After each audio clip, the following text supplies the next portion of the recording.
Hi viewers, ஹெல்த்தியான protein ice cream எப்படி செய்யுதுன்னு பார்ப்போம். ஐஸ்கிரீம் செய்வதற்கு தேவையான பொருள் பார்த்துடலாம்.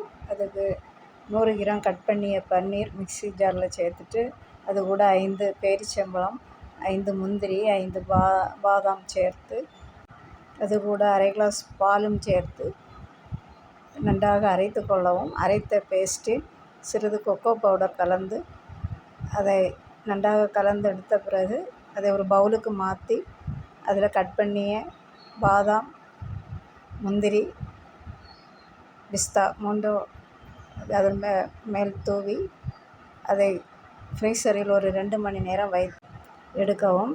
நான் இதில் ஆர்டிஃபிஷியல் சுகர் எதுவும் சேர்க்கவில்லை. உங்களுக்கு தேவை என்றால் சுகர் தேவைப்படும் என்றால் நீங்கள் அதை ஜீனி எதுவும் சேர்த்து செய்து கொள்ளலாம். பிடிச்சிருந்தால் லைக் பண்ணுங்கள், ஷேர் பண்ணுங்கள், கமெண்ட் பண்ணுங்கள்.